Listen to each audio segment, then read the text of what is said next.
Let's continue our discussion with patterns of financing.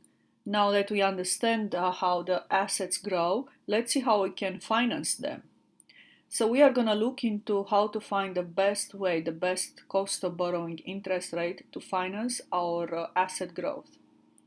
So one plan is to try to match the asset build up with the financing type, like it shows in this graph here. So for example, for short-term type of assets, temporary current assets, we are going to look into short-term type of borrowing, less than 1 year. And for permanent current assets, darker blue and fixed asset, which are longer term, we are going to look into long-term type of borrowing. Here I just want to make a note from the beginning. Sometimes it's going to be referred on short-term financing as more aggressive or risk-taking type of financing. Why is that? Because the short-term interest rates are lower to begin with, but they can fluctuate. They can be lower today and they can increase soon. Long-term financing most of the time are locked in, they are fixed. So we might have higher interest rate for long term, but because they are locked in, they are perceived as more safer or more conservative over the long term. So let me give you an example. When you borrow money to buy a house, if you lock in your interest rate, let's say at 3%, these days they are pretty low, this is how much you are going to pay for interest for your loan for the life of the loan. The life of the loan can be 30 years or 20 years, and you are going to pay the same interest, the same mortgage amount every month. This is why it's considered uh, more conservative.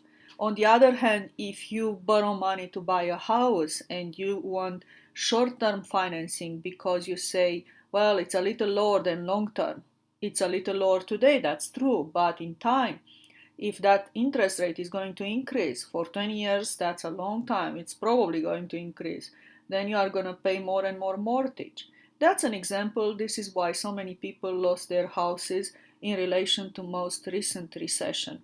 So this is why short-term financing is perceived as riskier.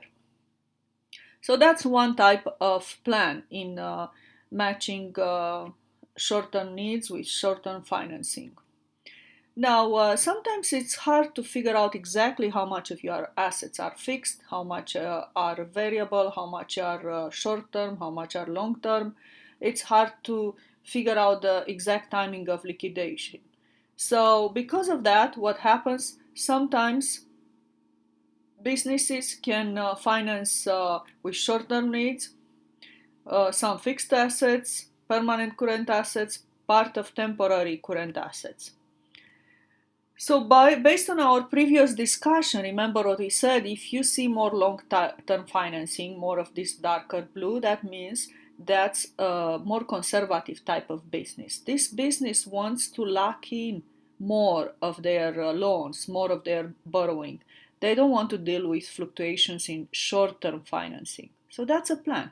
Some businesses are more conservative than others. They say, well, long-term interest, it's a little higher, but we want to limit our risk exposure. So that's a more conservative approach.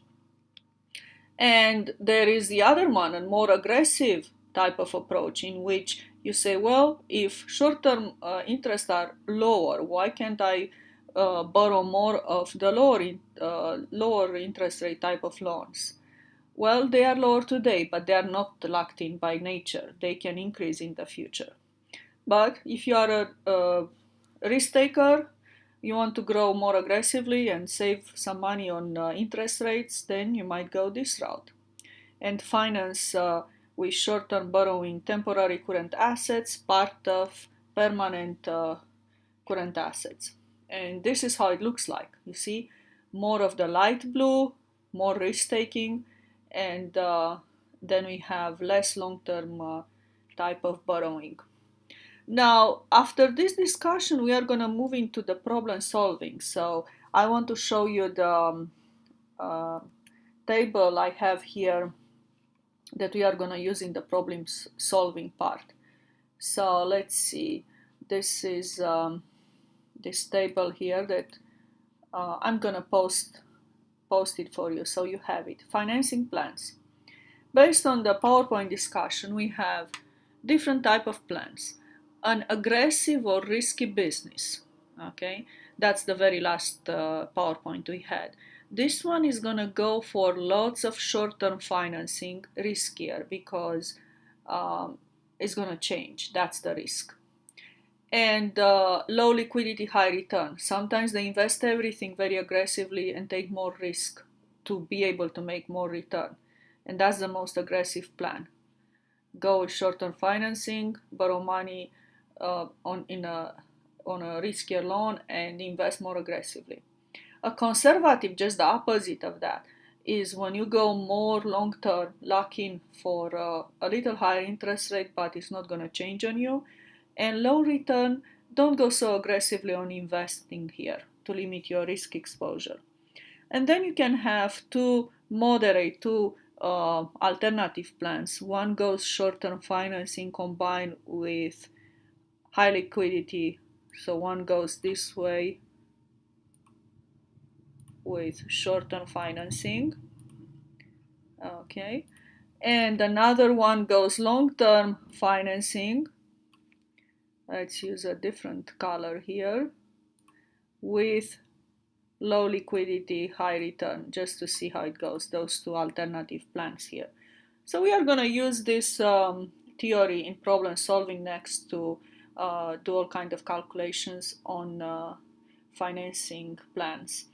And on the PowerPoint side, I trust that you can read the rest of the chapter because it's mostly theory. You can read the PowerPoints and chapter 6 from your ebook and work on some smart learn smart applications there before you take the quiz.